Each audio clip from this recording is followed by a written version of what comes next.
Recién llegado de los Estados Unidos, el primer disertante, el ingeniero agrónomo Nicolás Di Lorenzo. Muchas gracias.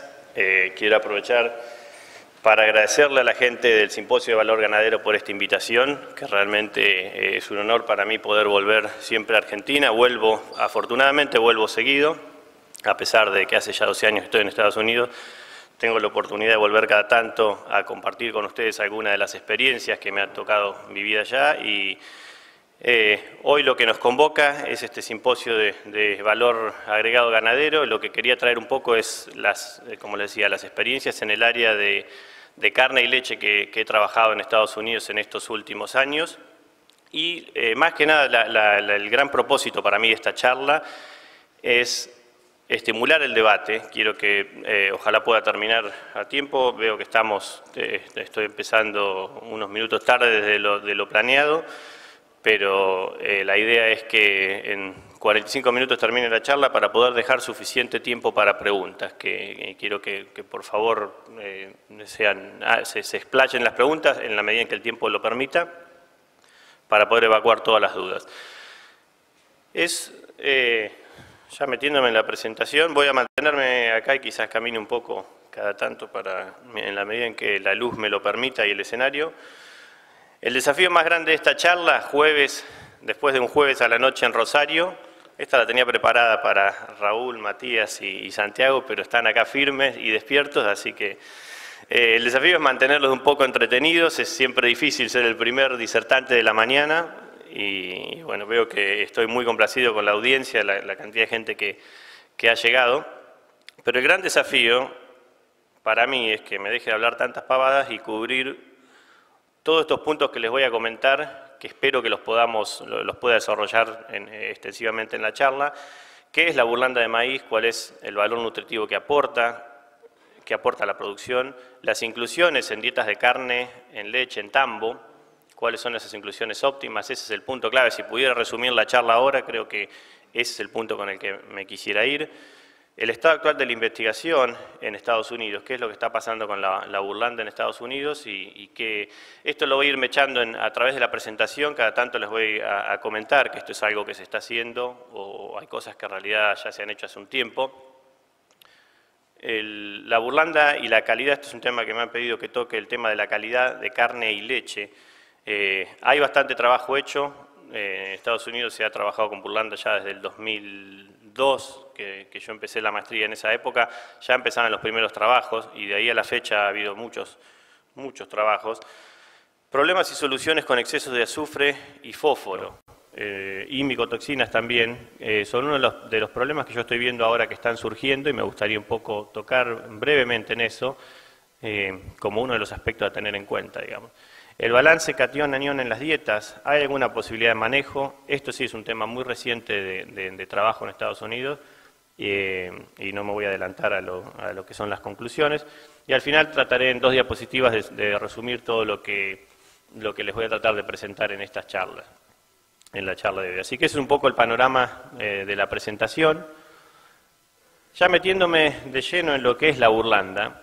Muchos ya han visto esta diapositiva, yo he tenido la oportunidad de presentar esto en Villa María en diciembre del año pasado, pero básicamente es un proceso que se deriva desde el proceso de la molienda seca, lo que se denomina la molienda seca del maíz, a diferencia de la molienda húmeda que da origen a otros tipos de productos como el gluten de maíz. En este caso el maíz se muele, se le agrega alfa-amilasa para empezar a desdoblar el almidón, glucoamilasas para generar una especie de sopa de glucosa que es un medio especial para la levadura para poder fermentar ese azúcar. Se le agregan las levaduras, se produce una fermentación y en esta diapositiva lo que pueden ver es que lo que es etanol puro, que lo tengo en verde para resaltar que eso va a cortes de nafta que hoy por hoy en Estados Unidos están en el orden del 10%, yo tengo entendido que aquí el máximo está alrededor del 8%. Hay un proceso de destilación, de centrifugado y se da lo que se conoce como torta húmeda. Por un lado, se separa la torta húmeda, que eso se puede secar o no, eso da agregado a la burlanda, a la torta húmeda se seca, y da el agregado con el agregado de solubles se genera lo que se llama la burlanda húmeda seca con solubles.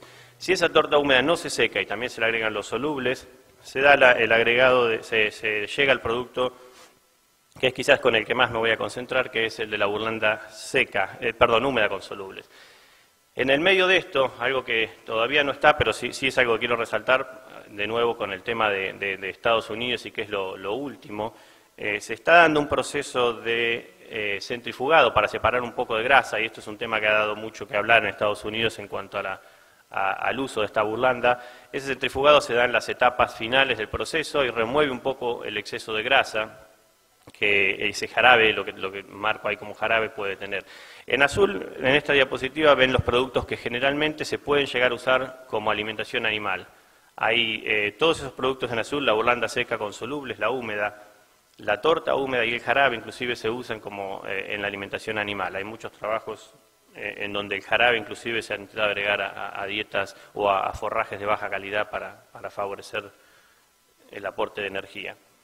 ¿Qué es lo que aporta? Estos son datos mayoritariamente de Estados Unidos y es un resumen de muchas plantas. Una de las características de este producto es que es variable en cuanto a su composición. Esa variabilidad genera un cierto desafío a la hora de formular dietas para los nutricionistas que tenemos que manejar estos productos, pero acá más o menos les voy a comentar los rangos de variación que van a haber. Tenemos burlanda, y me concentré en esta columna, les presento un poco la diapositiva. Tenemos la primera columna, burlanda seca con solubles, que es lo que también se lo conoce como DDGS, viene de las siglas en inglés, que es burlanda seca con solubles, con una materia seca alrededor del 90%, 89-90%. La húmeda, que generalmente se comercializa cercano al 35% de materia seca, es la que tengo en el recuadro en rojo. Los solubles condensados es ese jarabe que les comentaba, que es una fracción alta en proteína, sobre todo alta en fósforo y en grasa, que se va a agregar después a la torta húmeda para generar la burlanda con solubles. Y lo que puse en rojo al costado son algunos valores que, hablando con la gente de Acabio, me pasaron de más o menos lo que están hoy por hoy la burlanda húmeda de ellos en cuanto a proteína, alrededor del 26-27%, y en grasa alrededor del 11%. Noten la variabilidad en la grasa, una grasa que en la burlanda seca va del 9 al 12, y si ustedes, para los que han tenido una base de nutrición, se acordarán que la grasa es uno de los componentes más densos en cuanto a energía. Entonces esa variación, pequeña variación de 3 puntos en grasa, contribuye mucho a esta variación que es la de la energía. Acá puse las 3 energías o los tipos de energía que manejamos. En Estados Unidos estamos manejando mucho más la energía neta para ganancia o mantenimiento. Yo sé que acá se usa mucho energía metabolizable, por eso agregué los valores. Fíjense la variación, de 2,9 a 3,50. Yo creo que en valores, con un valor de alrededor del 11, esto está mucho más cercano al 3, 3,2 quizás, que a esos valores más bajos de 2. Yo creo que, y hasta me animaría un poco más también, porque en definitiva, como les decía, la grasa es lo que termina aportando energía. Hay ciertas asociaciones con el tema de la fibra, de las que algo voy a tocar, que un exceso de grasa puede ser negativo para la degradabilidad de la fibra, lo cual lleva a que la energía en general de esa dieta sea baja. Pero no incluí una diapositiva que generalmente muestro, que es la de minerales, por cuestiones de tiempo y porque los pensaba nombrar, pero básicamente los 2 minerales o 3 a tener en cuenta, 2 casi les diría, es el fósforo y el azufre, que son los que pueden generar algún tipo de limitante. No es un producto que tenga alto calcio, la gran mayoría es fósforo y azufre, y el azufre, por unas cuestiones de toxicidad, es quizás el mineral en el que más nos vamos a concentrar hoy. Esto sería una sorpresa, esto realmente, una situación así es sorprendente. Lo que espero que no sea una sorpresa para todos ustedes es la composición química, que estén familiarizados con la composición química de un alimento. Y con esto, les pido disculpas si esta diapositiva es un poco básica, sé que muchos de ustedes este concepto ya lo tienen, pero es algo que, charlando con la gente de Acabio, decidí agregarlo porque veo cada vez más que se genera un una distorsión en los valores, cuando uno reporta los valores en materia seca o en base húmeda. Hay cuestiones que se nos escapan a veces y es bueno volver a las bases de qué es en base seca y base húmeda, porque la burlanda, sobre todo en productos altamente o con alto contenido de humedad como es la burlanda. Esta burlanda la W35 que comercializa Acabio y las otras 4 compañías, es un producto que tiene un 35% de materia seca, o sea que 65% de eso es agua, lo cual no es menor a la hora de evaluar los costos. Y hoy por hoy, esto lo traté de llevar a unos costos aproximados actuales, creo que esto está hecho con el 35% del precio del maíz actual, más o menos. Creo que lo hice con $1.000 pesos la tonelada, perdón, esto en pesos. Tengan en cuenta que si estamos pagando por un producto, o sea, si ese producto vale esto en base tal cual, o sea, con un 65% de agua, es un producto que al evaporar, al agregar, al sacarles agua, cuando lo expresamos en base seca, un producto de 1.000 pesos la tonelada. La clave es que todo hay que llevarlo a base materia seca. Y lo mismo cuando hablamos de consumo de alimentos, yo mucho me voy a referir en esta charla a consumo, y el consumo siempre se expresa para nosotros, sobre todo que trabajamos en investigación, en base a materia seca. Es la única manera de comparar distintos experimentos y distintos tipos de productos. Sé que es un concepto bastante viejo y para ustedes muchos no será una sorpresa, pero es algo que quiero resaltar porque muchas veces, y lo he escuchado no solamente acá, me pasa también en Estados Unidos cuando recibimos los reportes de laboratorio que a veces vienen expresados en base tal cual, uno mira esa base tal cual y dice, no, pero estos valores son extremadamente bajos. Un claro ejemplo les puedo decir de la proteína, por ejemplo, y esto lo hablamos con algunos de los muchachos de Acabio.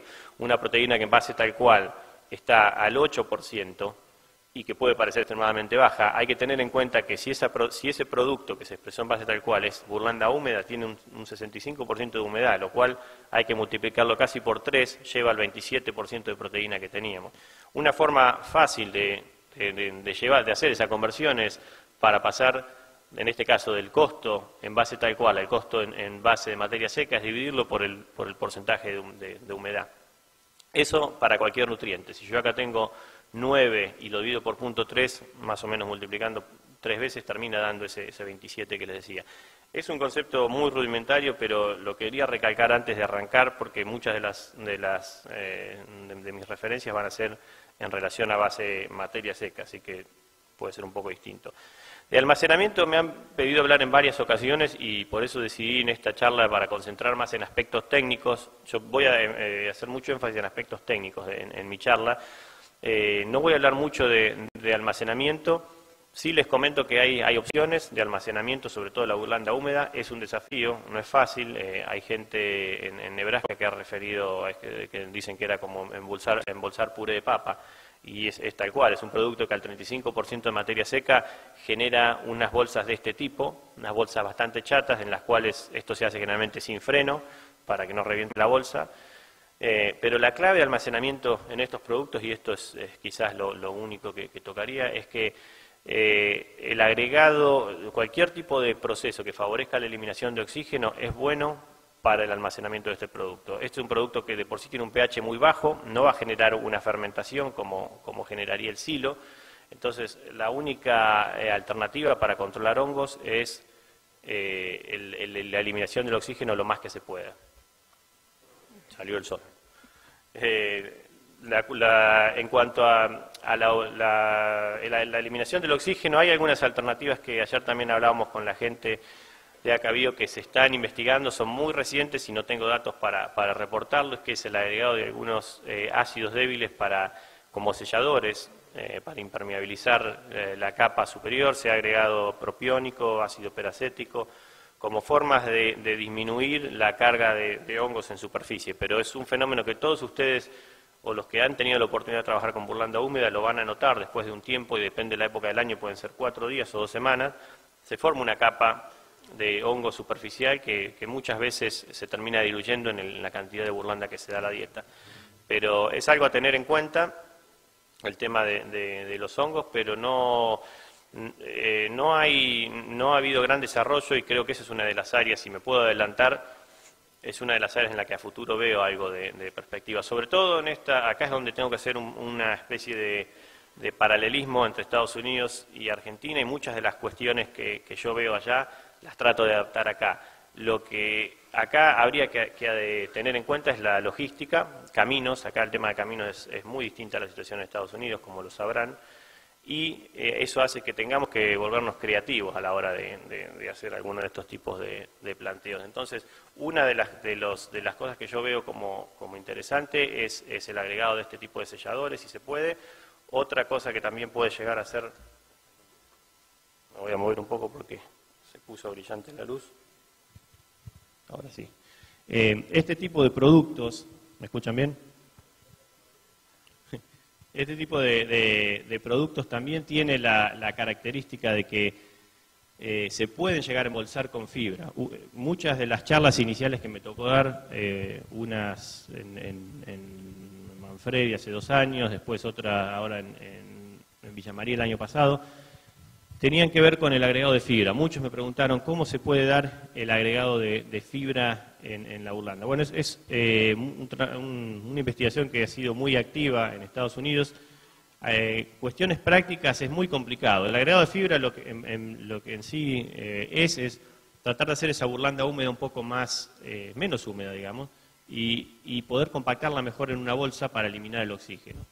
Eso genera cuestiones de logística complicadas que no les tengo que comentar a ustedes, pero imaginen pasar por un mixer y por una embolsadora cantidades bastante altas de fibra para poder llegar a un punto de esa burlanda que se pueda comprimir sin reventar bolsa y eliminando el oxígeno. O sea que las opciones hoy por hoy yo creo que pasan más por un almacenamiento de este tipo, como les muestro en la foto, o al aire libre en planchas de cemento, para minimizar las pérdidas lo más posible, si es posible siempre con algún tipo de pendiente para que pueda escurrir el líquido, que acuérdense que es bastante.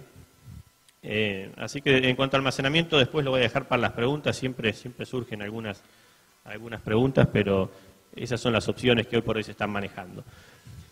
Tengo 2 diapositivas que les quiero mostrar con respecto a cómo agregan lo que nos convoca acá el tema del valor agregado. ¿Cómo agrega valor agregado la burlanda en las dietas de feedlot? Fíjense que en esta dieta,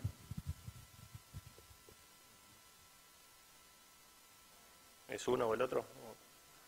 Oh, perfecto. En esta dieta lo que van a ver es que aumentan, las 2 diapositivas que les voy a mostrar son muy similares.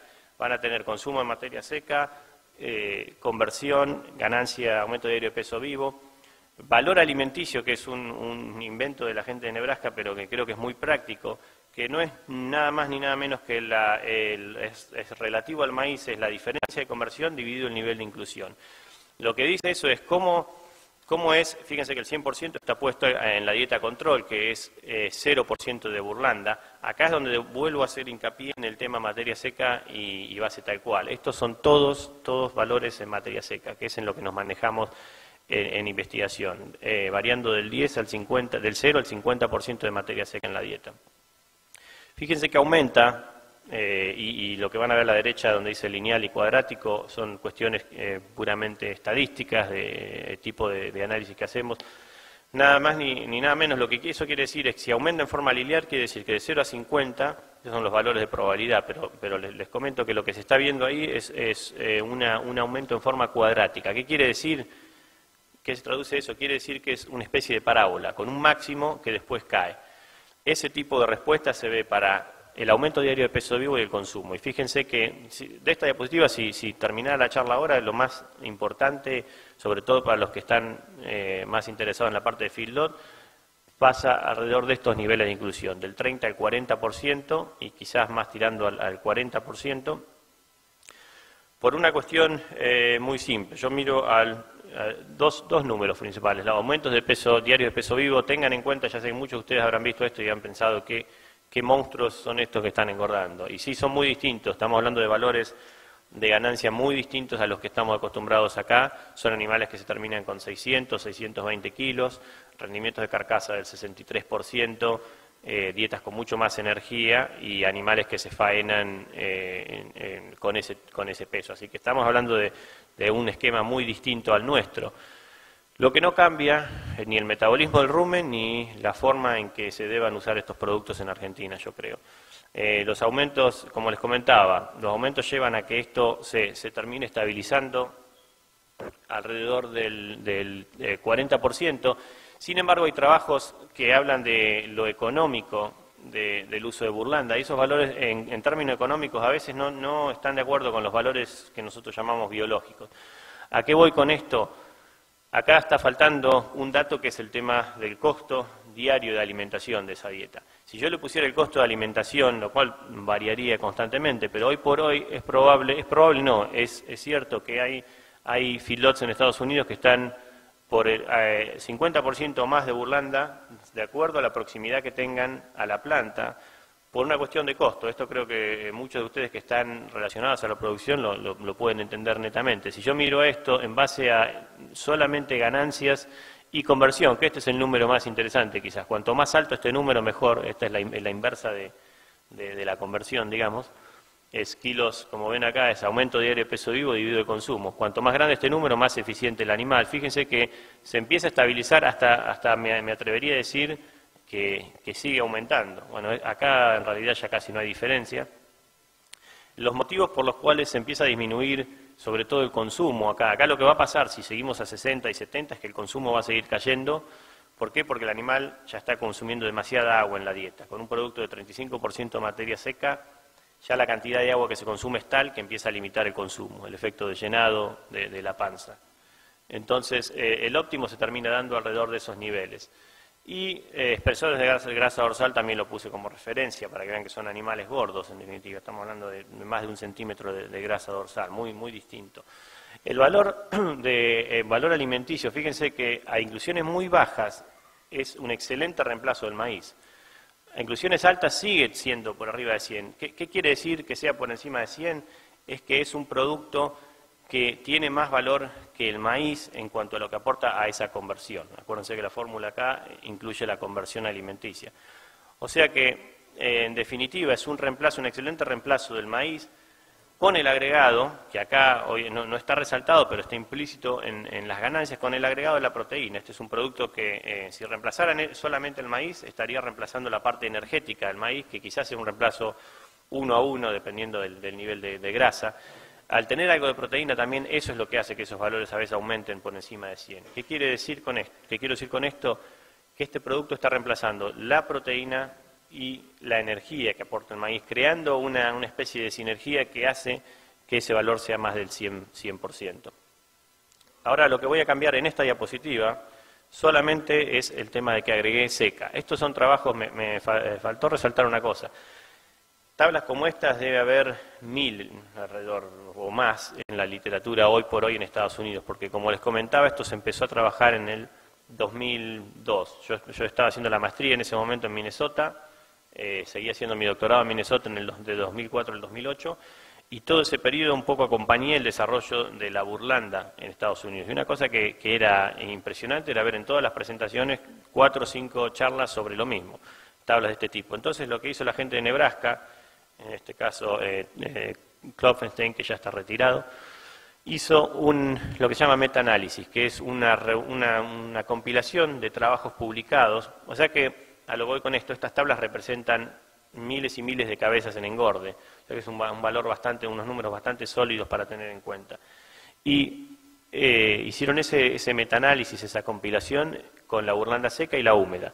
Fíjense que en la seca no hay gran diferencia. Voy a pasar nada más por una vez de vuelta para atrás para que vean la comparación de lo que son las ganancias de 1,5 a un poquito menores, acá 1,7 en la anterior.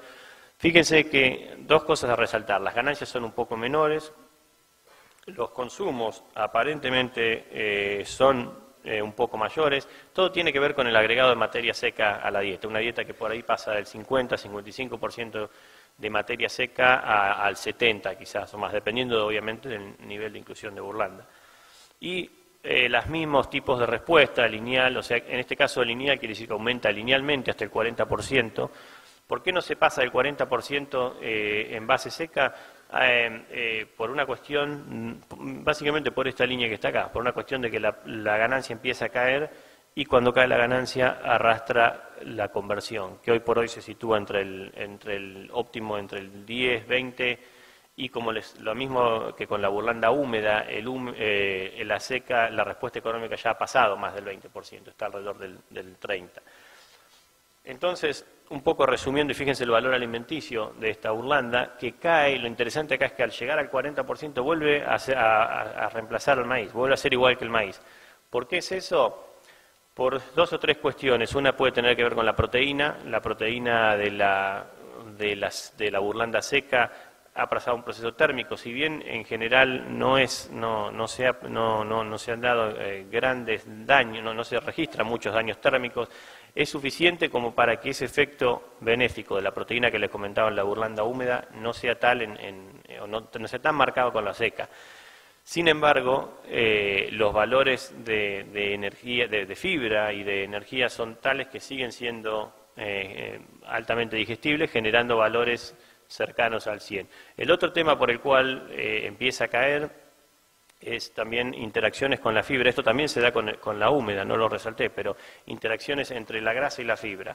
Lo que pasa a estos niveles de inclusión es que hay mucha grasa, sobre todo grasas insaturadas, que son las típicas del maíz, que empiezan a tener un efecto negativo en las bacterias que digieren la fibra en el rumen.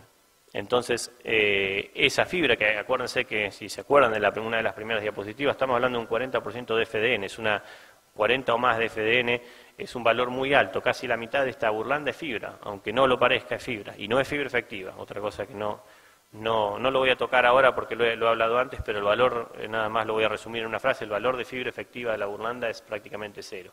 Hay que agregar fibra a las dietas, sea tambo o leche, para mantener el pH ruminal.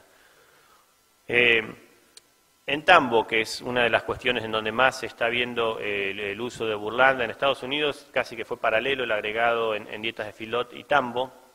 Acá puse un ejemplo, estos son datos sobre todo, en la que sigue creo que tengo algo de datos económicos, pero estos son datos de una vaca produciendo aproximadamente 34 litros por día, lo cual reconozco es un poco alto a lo que son los promedios por ahí que están acostumbrados, pero en Estados Unidos es una vaca promedio abajo, digamos. Es una vaca que consume 20 kilos por día de materia seca y en este caso estas diapositivas también tienen el doble propósito de guiarlos a lo que son los niveles óptimos de inclusión. Lo mismo que dije para tambo, si se me acaba el tiempo ahora, que les quede el concepto de que por lo menos en tambo los niveles de inclusión hasta el 30% han sido más que satisfactorios. Fíjense acá como a pesar de que el aumento, a pesar de que el consumo empieza a caer un poco, la energía metabolizable que habilita la producción de leche, que es el último punto abajo, esos son valores reales, eso es lo que los modelos de nutrición nos dicen. Esa dieta del 30% de burlanda está permitiendo 34 kilos de leche por día.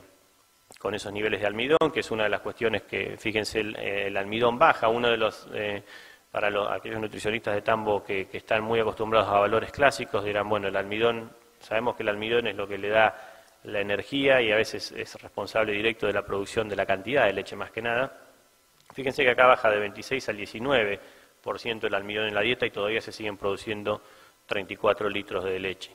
Eso es una de las cuestiones que creo yo más interesantes de este tipo de producto, que es diverso, tiene fibra, tiene proteína y no tiene almidón, que es una de las cuestiones que por año nosotros pensamos, en realidad debería decir en Estados Unidos se pensó que el almidón, hasta me acuerdo profesores de nutrición en la facultad que nos tenían que inculcar, que no era un requerimiento. La gente se pensaba que el almidón era parte de los requerimientos animales eran proteína, energía y almidón. No es cierto.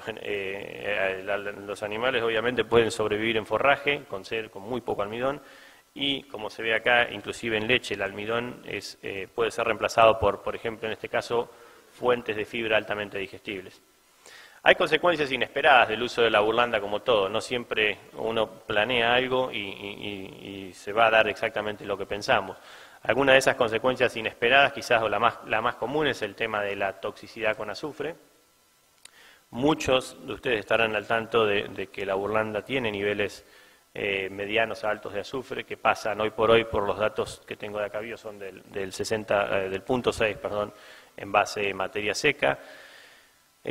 La toxicidad de azufre lleva a un fenómeno que se conoce como polioencefalomalacia o polio, abreviado en Estados Unidos, que está muy relacionado a las acidosis por dos razones, las cuales después las voy a detallar un poco más, que tienen que ver con el metabolismo ruminal a nivel del pH. Se reduce la microflora ruminal, lo que aumenta lo que lleva a un incremento de la eficiencia, digamos, o menor cantidad de tiamina. Se produce más tiaminasa, que es la enzima que degrada la tiamina, una vitamina B1. Esa tiamina, que es fundamental para la función ruminal, se empieza a degradar y hace lo que... Esa es la razón por la cual por mucho tiempo se creyó que polio y tiamina estaban muy relacionados. Hoy sabemos que no necesariamente. Hay animales que no responden a un tratamiento con tiamina. Se están usando niveles hasta de 150 o 200 miligramos por día en dietas, pero hay animales que no responden a eso. ¿Por qué? Porque la toxicidad está pasando por otro lado, ¿no? Se siguen agregando por cuestiones de seguro a veces, y porque no es relativamente cara la tiamina, se sigue agregando a las dietas, pero la toxicidad de azufre tiene que ver con otro fenómeno que es la producción de sulfuro de hidrógeno, del cual voy a hablar un poquito ahora. Afecta al sistema nervioso central y puede causar la muerte del animal. El animal se empieza a ver incoordinado, empieza a caminar. En Estados Unidos se parecen ciegos los animales, por eso se los refiere como blind, ciegos. Se presiona la cabeza contra el comedero porque están tratando de aliviar ese dolor. Y en el caso extremo lleva a la muerte. Sí, lo mismo que con las otras diapositivas, les resalto lo que nos inculcan tanto en Estados Unidos, que es el mensaje, el take home message, o sea, qué es lo que se llevan ustedes a casa de esta diapositiva. Si esto se acaba acá, 0,4 al 0,5% de la dieta, no pasar de eso de azufre es la clave del éxito, digamos. Eso es lo fundamental. Con ciertos niveles, con ciertas salvedades que otros componentes de la dieta hay, pero sí, a modo grosero, 0,4, 0,5 es donde quisiéramos estar en cuanto a nutrición. Se da esta relación, que no voy a entrar en detalle, pero básicamente una reducción del sulfato a sulfuro de hidrógeno en el rumen. Eso lo hace un cierto tipo de bacterias que se conocen como reductoras de sulfato, y acá ven algunas de las lesiones típicas en cerebro. Tuve la oportunidad de pasar 2 años en Texas Tech University trabajando con el doctor Mike Gallian, con José Leibovich, que está en la audiencia y que lo ven como coautor de esta publicación, que tuvimos la suerte de trabajar juntos por casi un año.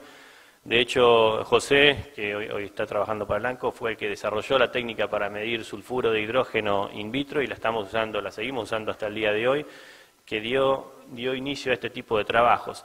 Hubo, alrededor del año 2008, por ahí, hubo unas publicaciones muy alarmantes para lo que fue la comunidad, sobre todo de nutrición de Filot, que venían de la Universidad de Delaware, del Dr. Kuhn, donde mostraban algún cierto interacción con la monensina. La monensina, un ionóforo que todos ustedes quizás conozcan, más del 90% de los filones en Estados Unidos usan monensina. Se llegó a ver que la monensina causaba, o in vitro, esto fue todo in vitro, podía llegar a tener un efecto de exacerbar las condiciones de polioencefalomalacia por toxicidad de azufre. Entonces, hicimos un trabajo en conjunto con el ANCO, queríamos ver si eso realmente era así. Había varias fallas en esos ensayos originales de Kuhn que queríamos probar. En definitiva, hicimos un ensayo en el cual adaptamos animales fistulados a la monensina y después hicimos lo que se conoce como un ensayo factorial, donde tenemos niveles de azufre crecientes y niveles de monensina. Para tener una idea de esto, ven que es in vitro, por eso los miligramos por litro, pero más o menos les puedo decir que los 2 miligramos por litro, partes por millón, andan alrededor de los 100 miligramos por día, 100 a 150 miligramos por día de monensina. Esto obviamente anda alrededor de 200, y esto es un poco cercano a la dosis máxima, que hoy por hoy creo, por lo menos en Estados Unidos creo que es 450 o 480 miligramos por día. Esas son las dosis que se están manejando. O sea, la idea era crear un rango cercano a lo que se está dando en vivo de uso de monensina para ver qué pasaba con el sulfuro de hidrógeno. Y como pueden ver acá, no hubo ninguna respuesta, hubo sí una respuesta al agregado de azufre. Nosotros agregamos a propósito azufre en esas incubaciones para ver qué pasaba con el sulfuro de hidrógeno. El sulfuro de hidrógeno obviamente aumentó porque esas bacterias lo tomaron, lo redujeron a sulfuro de hidrógeno, perdón, el sulfato, y se vio esa respuesta que queríamos, pero la monensina en definitiva no hizo nada, lo cual fue un gran alivio para muchas de las personas de la industria. Acá está la conclusión. En definitiva, hoy por hoy podemos decir que la monensina, no vemos ninguna relación entre monensina y el aumento de sulfuro de hidrógeno. Y es por la razón por la cual también todos los feedlots siguen usando. Nadie dejó de usar, a pesar del pánico que crearon esos ensayos iniciales, nadie dejó de usar monensina en las dietas de feedlot. Hay un trabajo muy reciente, cuando digo muy reciente es de la semana pasada, Drenovsky, que el Journal of Animal Sciences, en la comunidad científica quizás el journal más respetado y el más leído en Estados Unidos en cuanto a avances en lo que hace a nutrición de rumiantes. Este trabajo, casualmente, cuando estaba preparando esta presentación, salió, para los que tengan acceso y puedan, es una revisión de los efectos del azufre en ganado, excelente revisión.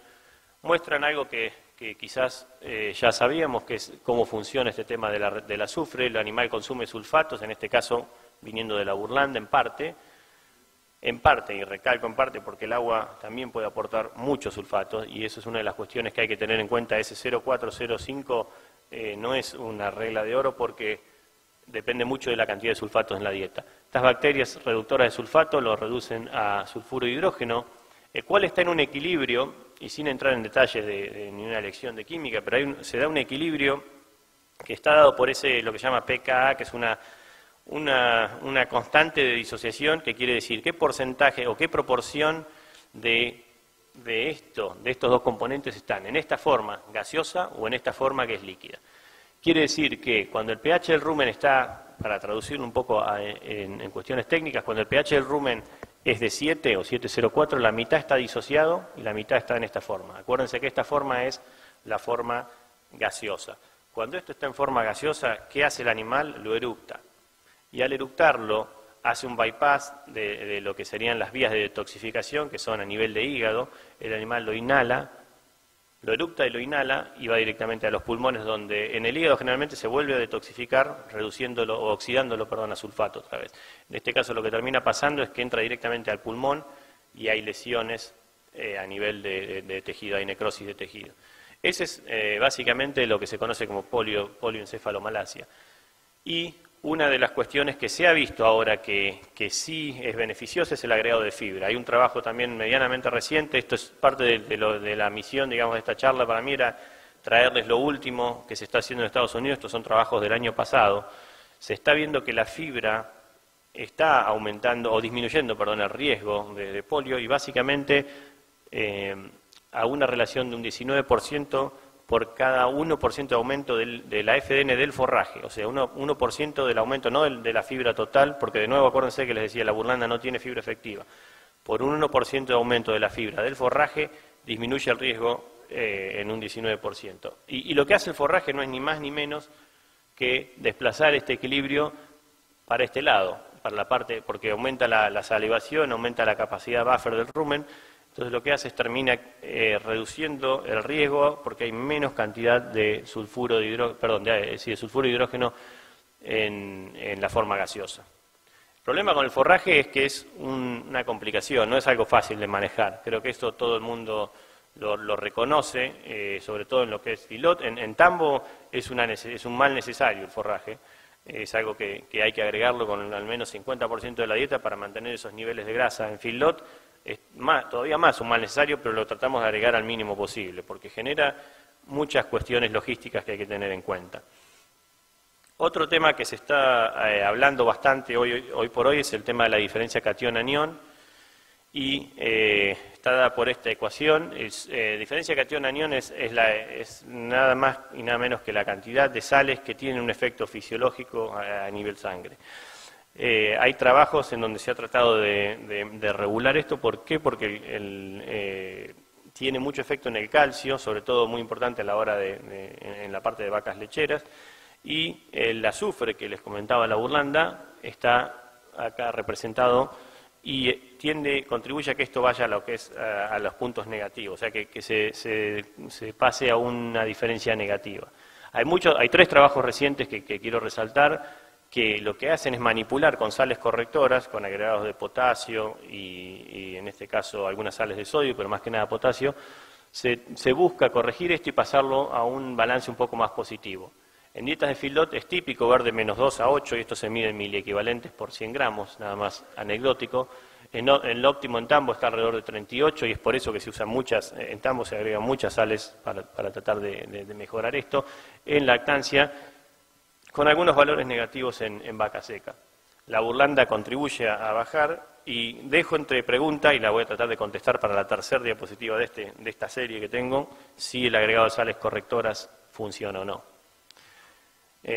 Resumen de estos 3 trabajitos, lo que se ha visto es una baja en el pH de la orina, no tanto en las heces como se creía. O sea, esta diferencia de cationes tiende a disminuir el pH de la orina, lo cual puede ser interesante, a futuro quizá me estoy adelantando a las conclusiones, pero interesante desde el punto de vista ambiental, y ya les voy a comentar por qué.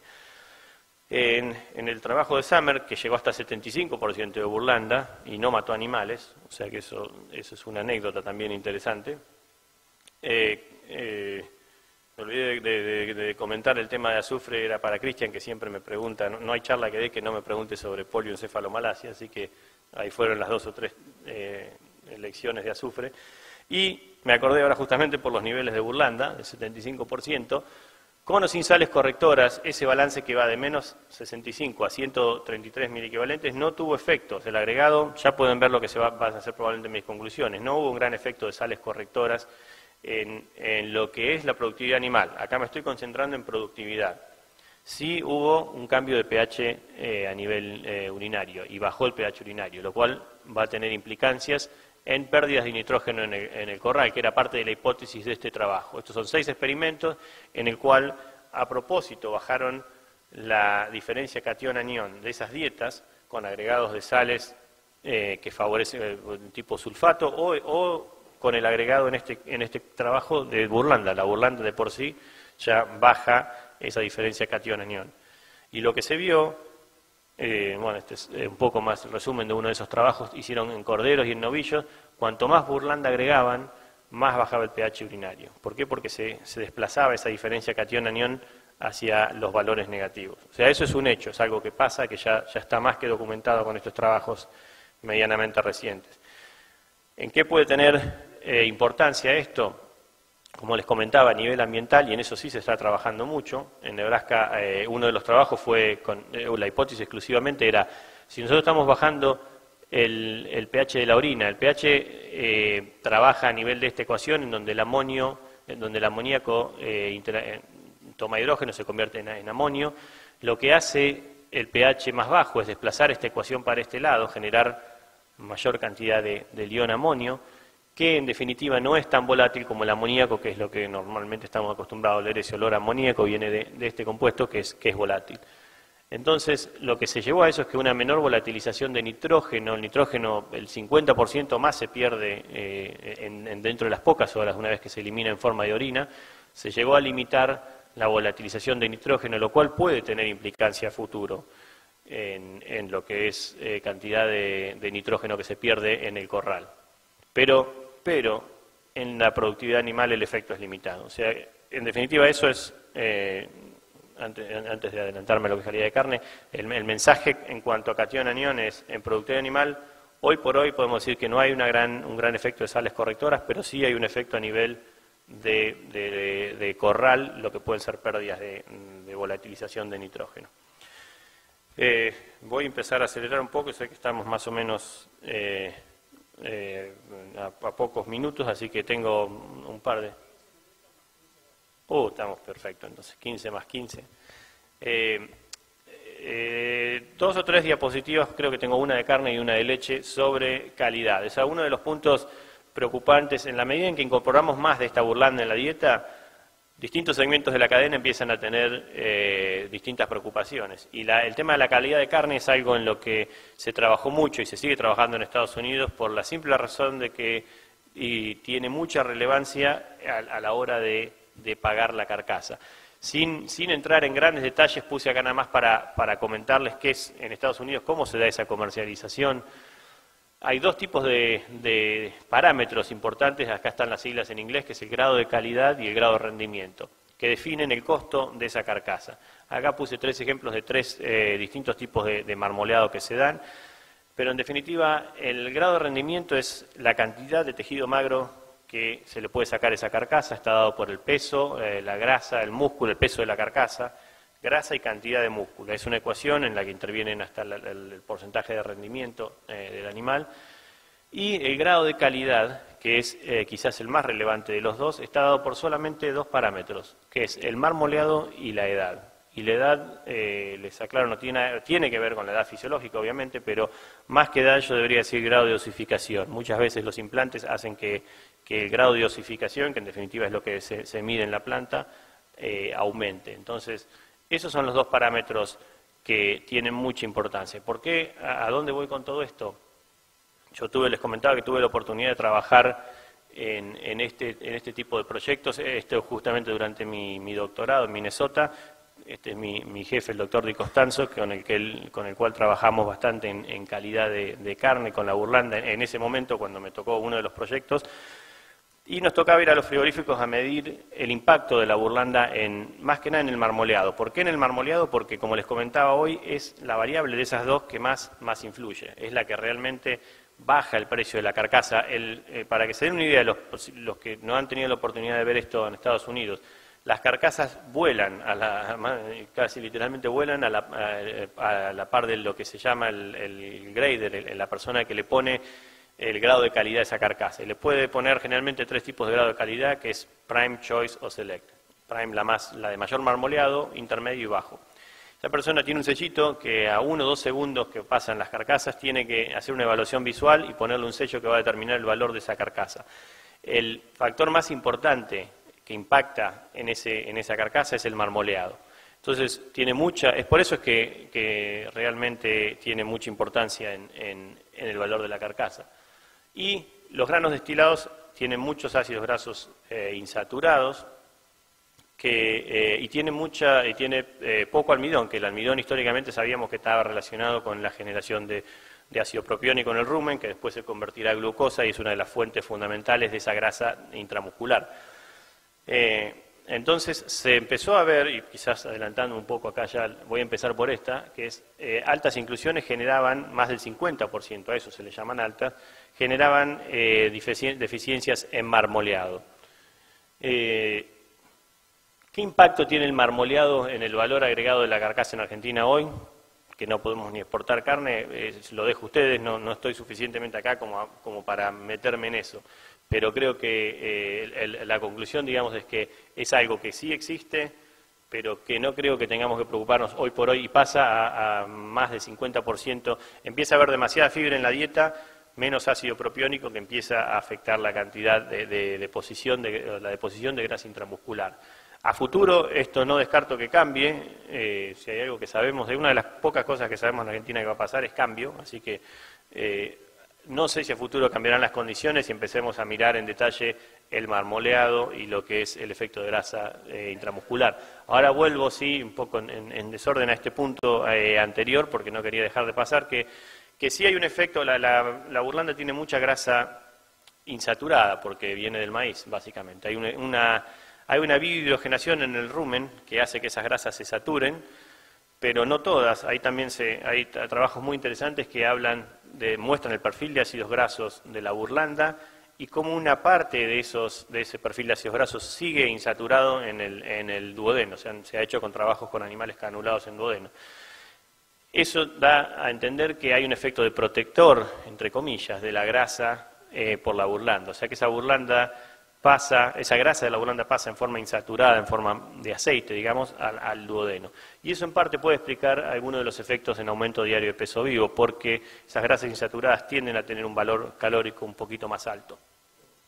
Eso puede ser uno de los motivos por el cual...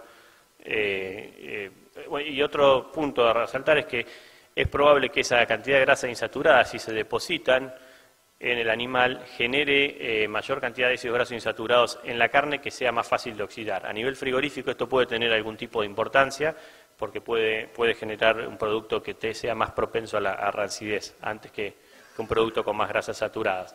Pero esos trabajos se están haciendo ahora y no sé si hay alguna... Sé por datos preliminares que sí hay algún efecto en la estabilidad con carne que ha sido alimentada con alta cantidad de burlanda. En leche, cuando empecé a buscar calidad en leche en realidad no hay mucho o nada, lo cual es bueno en definitiva. Pero hay un punto a resaltar quizás que es el tema de la grasa butirosa, que tiene mucho que ver con lo que es la economía de la lechería. Se avanzó mucho en el conocimiento de qué es lo que causa esta depresión de la grasa en leche. Hemos cambiado de teoría varias veces, se pensó en varias hipótesis, se le atribuyó al pH ruminal.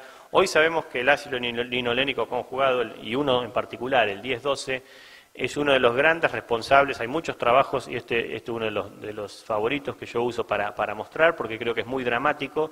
En este caso es contenido de grasa en leche, que va del 2 al 3,5, y hubo infusiones. Esta grasa, este ácido linolénico conjugado, que es un especial, el 10-12, se agrega, se infunde a nivel abomaso, y fíjense lo que pasa con la grasa en leche, cae. Cuando se hacen con control o con otro tipo de, el 9-11, que tiene hasta se ha identificado con propiedades anticarcinogénicas, no hay un efecto de grasa en leche. Entonces, lo que sí sabemos es que la cuestión a tener en cuenta quizás es que estamos proveyendo muchos ácidos grasos insaturados que tienen la posibilidad de convertirse en este 10-12, que tiene un efecto negativo en la grasa en leche. Este puede ser quizás la única preocupación que yo veo hoy por hoy en cuanto a grasa o en cuanto a calidad de leche y los efectos de la burlanda. Y de nuevo estamos hablando de niveles que hoy por hoy no superan el 30% en base seca.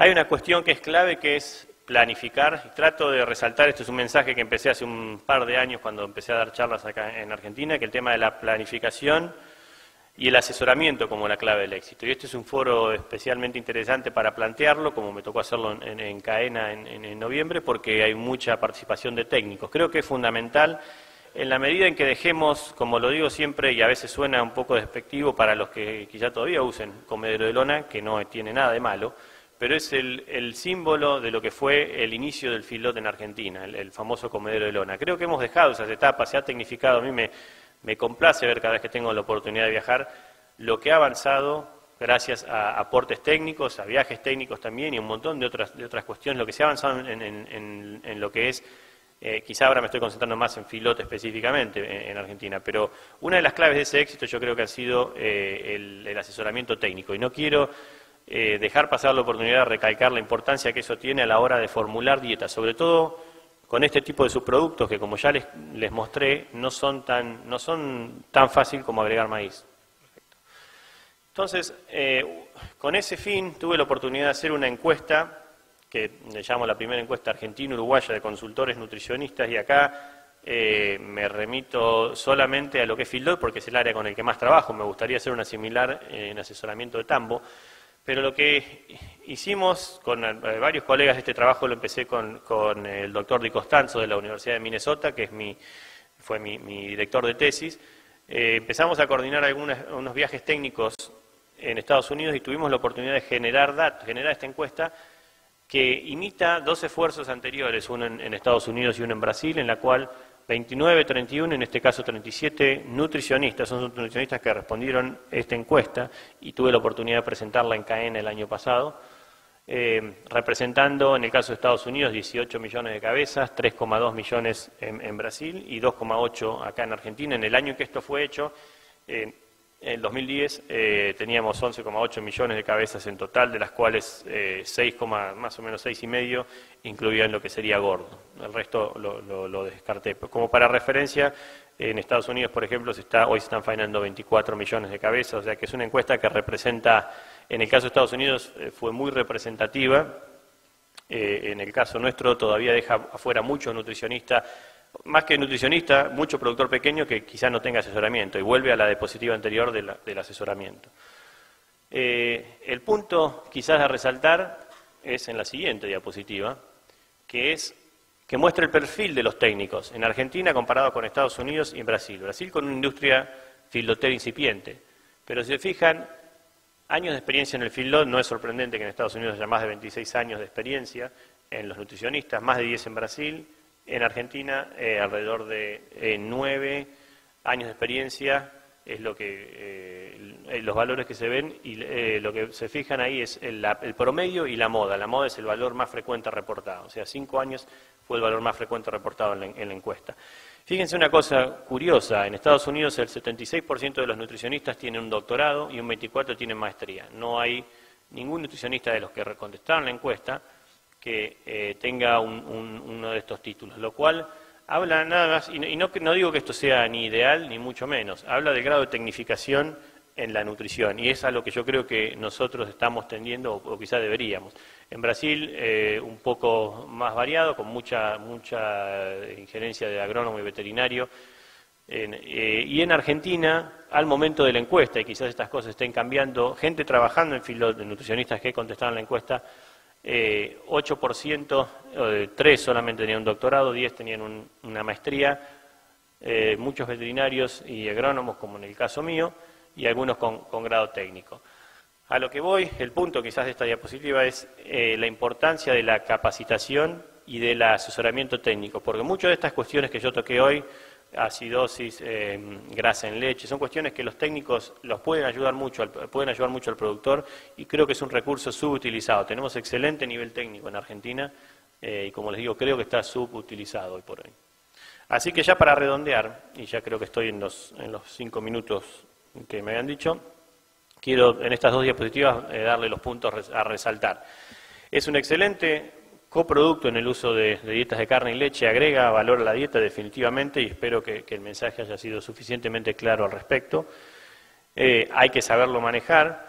30-40% de inclusión húmeda óptimo en feedlot, es lo más común, es el tema de lo húmedo. Creo que también resalté el tema de la seca, y dejo para las preguntas el tema de seca o húmeda y el reemplazo de uno a otro. Creo que eso es una pregunta que podemos hablar en unos minutos. En el caso de tambo se han visto inclusiones del 20 al 30, de húmeda o seca, y muchas veces, como siempre lo digo, el tema de la seca en tambo pasa porque la dieta ya de por sí tiene mucho agregado de subproducto húmedo. Tiene mucho silo de maíz generalmente, lo cual puede llegar a limitar el consumo. Ya cuando se agrega un producto húmedo encima a la dieta, al 30% si se quiere o más, ya genera un problema de consumo de materia seca. Entonces la burlanda seca ha sido preferida a la hora de incluir en tambo. La seca es fácil de almacenar, sustituye a la húmeda sin problemas. Hay que tener en cuenta nada más la materia seca de la dieta. En definitiva, la gran diferencia es, salvando la proteína, que eso lo dejo quizás de nuevo para las preguntas si es que hubiera al respecto. La gran diferencia con la seca, entre la seca y la húmeda, es obviamente el contenido de materia seca, y que pasó por un proceso de secado cuidadoso, el cual no daña las proteínas en forma significativa. Entonces, lo único a tener en cuenta, y acá de nuevo resalto el aspecto técnico, es cuánto de materia seca tiene esa dieta, que va a tener un impacto directo en el consumo animal. No se han visto efectos grandes en carne o leche, y esta obviamente es relativo a los niveles de inclusión medios que estamos viendo. Les comenté el tema de la carne a niveles muy altos, y el impacto que eso puede tener acá hoy por hoy es limitado, pero es algo a tener en cuenta a futuro. El nivel de azufre no se puede descuidar, otra vez es donde la cuestión técnica tiene mucho que ver. Y recuerden lo que les comenté, este trabajo muy reciente de hace una semana, que documenta, no es nada nuevo en realidad lo que dicen. Lo nuevo quizá para mí en ese trabajo es el porcentaje, es esa cuantificación de cuánto reduce el riesgo de polio el agregado de fibra de la dieta, lo cual es algo que yo hasta ahora no lo había visto.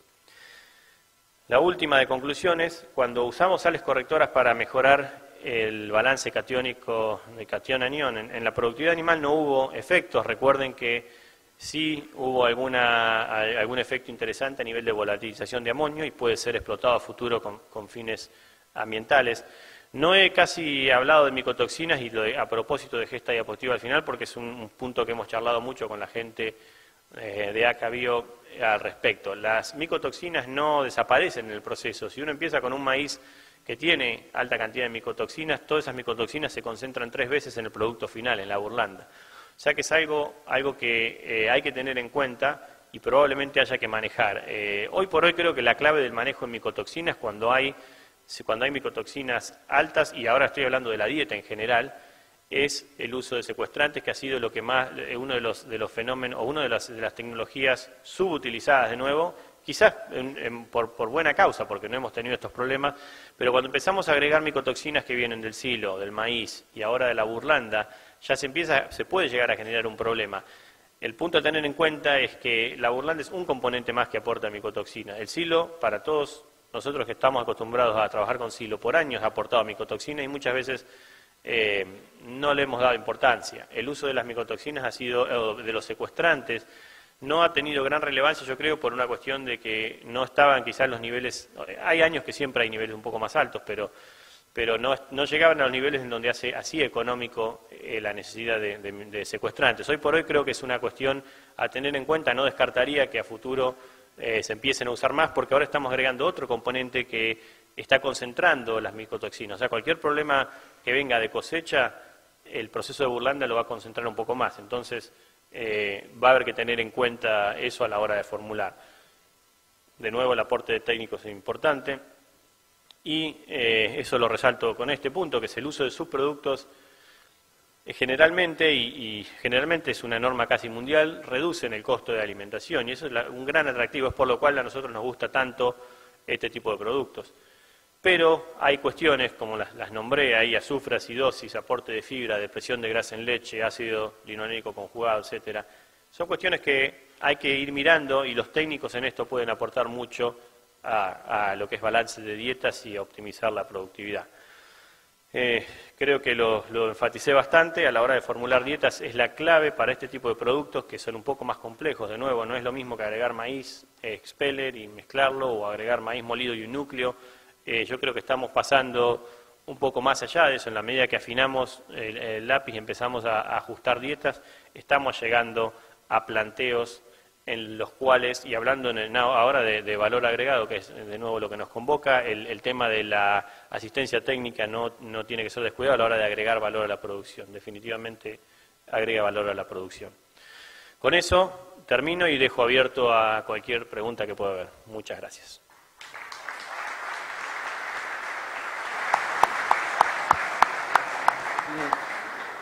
Nicolás, hay 3 preguntas que giran más o menos sobre lo mismo, que es sobre qué pasa cuando no se interrumpe la producción o la entrega de burlanda, y una vez qué opción tenemos, y otra es analizar la opción de la utilización del producto seco como reemplazo rápido, es decir, cortar la dieta dándole húmedo y pasarlo a seco con solamente la corrección de agua.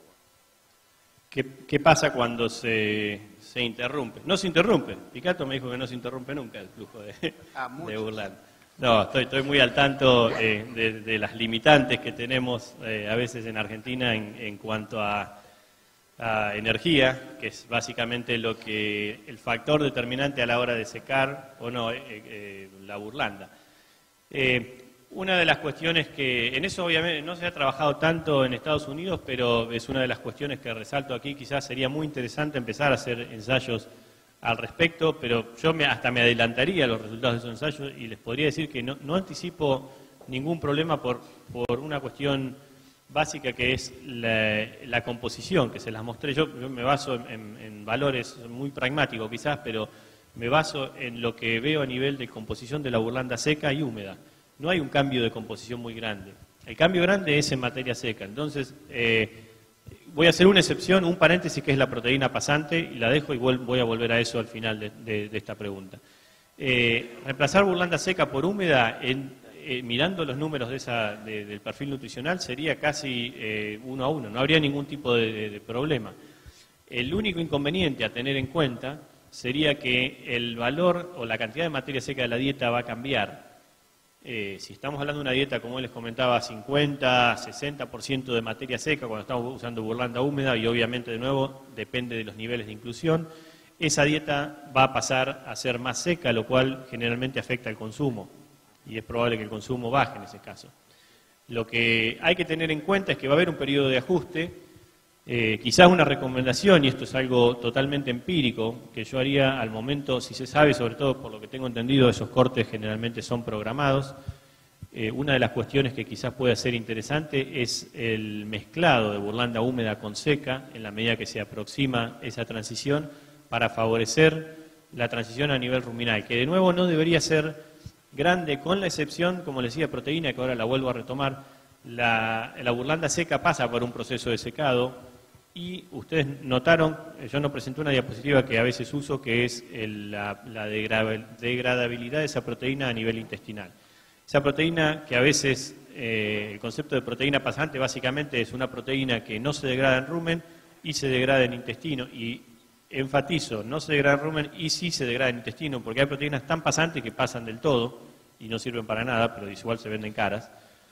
Y esa es una de las cuestiones que hay que tener en cuenta. Entonces, la proteína de la DDGS, la burlanda seca, tiene un nivel bypass, o en realidad bypass, tiene menor degradabilidad ruminal porque ha sufrido un proceso térmico, que es muy cuidadoso generalmente, pero se observa.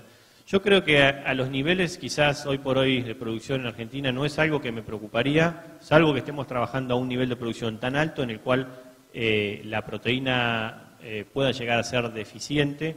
Si estas dietas contienen 30% de burlanda mínimo, no veo que sea un problema la cantidad de proteína en el rumen.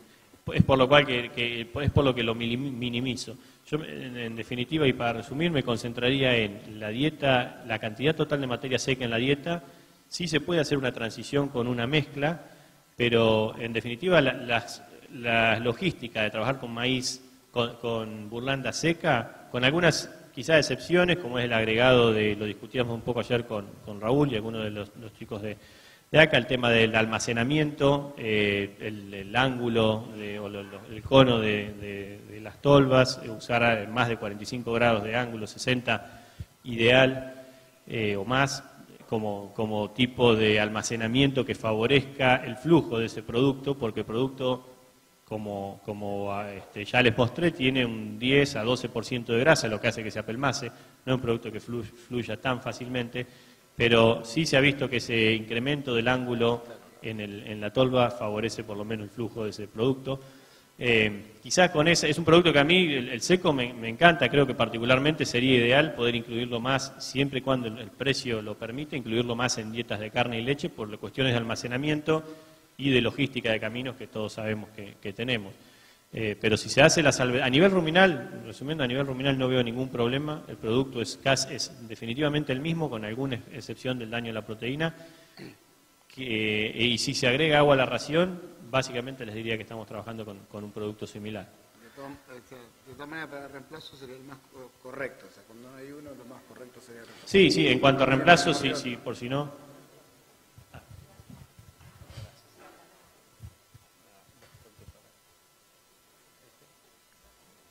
Hola. Ahí, perfecto. En definitiva, el reemplazo, sí, en cuanto a cantidades, quizás no quedó claro, es 1 a 1. Yo si hoy estoy trabajando a un nivel de 30% de burlanda, por eso quizás la diapositiva, la segunda o tercera que mostré en base materia seca, apuntaba a esto. Yo me manejo mucho en base seca. Si hoy estoy usando 30% de burlanda en base seca y es húmeda, lo que hago es reemplazar esa húmeda por la seca. La cantidad de materia seca a la dieta va a cambiar, eso hay que tenerlo en cuenta. Se pueden hacer dos cosas: se puede agregar agua, lo cual logísticamente puede ser un problema, quizás favorezca el mezclado si la materia seca ya es muy alta de esa dieta y favorece la selección del animal, pero sin el agregado de agua también se puede hacer sin problemas, porque en definitiva la materia seca total de la dieta va a cambiar obviamente, pero no va a ser limitante. Nicolás, con respecto al azufre, ¿la toxicidad del azufre puede limitar la vida útil de una vaca lechera y si afecta la performance en su productividad? Sí, y no tengo datos sí, y esto es una opinión personal, pues no tengo datos y no he visto datos en leche con problemas de azufre, y hay un motivo quizás básico por el cual no hay. La respuesta simple: sí podría limitar. Ahora, no lo he visto y quizás, como les decía, no sea casualidad, por una razón simple. Si se acuerdan del balance ese que les mostraba, en donde esa ecuación, el pH desplazaba para un lado, para el otro el sulfuro de hidrógeno en forma gaseosa. Las dietas de tambo, generalmente por otro motivo, que es que se necesita mucha fibra para tener esos niveles de producción de ácido acético que generen grasa butirosa, se manejan un pH mucho más alto que los niveles de feedlot. Ese pH alto tiene un efecto preventivo, entre comillas, de la toxicidad de azufre, que hace que si hay mucho azufre probablemente esté en la forma líquida, en la forma del sulfidrilo, en la cual no genera ese efecto tóxico de bypass, digamos, del hígado, de los mecanismos de detoxificación. Entonces, es por eso probablemente que no lo hayamos visto. Ahora sí podría pasar, en casos extremos, si un producto alto en azufre, que puede no ser Burlanda, puede ser cualquier otro producto conteniendo azufre, el gluten inclusive tiene alto contenido de azufre también, puede llegar a afectar la productividad. Y un pequeño paréntesis ahí, hay un trabajo también muy interesante en los años 90, 94 creo, de Richard Sim, que ha venido a Argentina varias veces, hizo uno de los primeros trabajos que yo vi con azufre, en donde se habla de un efecto subclínico del azufre en consumo. Y él registró efectos, este trabajo fue hecho en feedlot, pero se aplica mucho, yo creo que esto se aplica sobre todo a vacas y vaquillonas en recría. Animales consumiendo 0,35% de azufre en la dieta, ya mostraban una depresión en el consumo. No hubo ningún efecto en nada más, lo único que hubo es una depresión en el consumo. O sea que en ese trabajo en el que yo me baso para decir sí, creo que afectaría, porque a la larga esa vaca consume menos, y si hay lesiones del tipo de necrosis, eso se va a reflejar en la productividad quizá a largo plazo. Pero me arriesgo a decir que no va a ser un gran problema por el efecto buffer que va a ser toda esa fibra, que generalmente tratamos de mantenerlo al 50% en una dieta de tambo. Nicolás, te voy a resumir 6 preguntas en unas cuantas cortitas. Perfecto. ¿A qué edad vos recomendarías empezar a dar? O sea, la edad de la categoría más chica. ¿A qué edad? ¿A un ternero le recomendarías comenzar a dar Burlanda? ¿A qué edad? No veo ninguna limitante, bueno, con una excepción quizás, que es el tema de diarreas por alta cantidad de grasa en la Burlanda. La limitante sería manejar, realmente es un área en donde no ha habido muchos trabajos. Bien. Pero tener en cuenta las diarreas, quizás lo más temprano posible, cuando el animal empieza a consumir sólidos, podría consumir Burlanda, siempre y cuando, y a niveles bajos y mirando el tema de diarrea. Máximo en feedlot. Máximo en feedlot. He llegado a ver dietas de 90% de Burlanda. Máximo en tambo. He visto dietas de 50% en tambo. ¿Qué cantidad aconsejás? No te dije cuántas se murieron. No. Pero no te quiero preguntar. No me preguntes. ¿Qué cantidad aconsejás para el rodeo de punta? O la vaca fresca. Para rodeo. La vaca recién parida. Buena pregunta. No toqué mucho el tema de vaca fresca y rodeo de puntas. Sí se aconseja, yo creo que los niveles que les comenté van para todas las categorías. No es un nivel único, no es una inclusión solamente en vaca seca, es un nivel. Pero hay una salvedad que creo que tenemos que hacer a la hora de incluir Burlanda, que es el tema de la vaca fresca. La vaca fresca tiene sus desafíos particulares, todo el tema del cambio metabólico.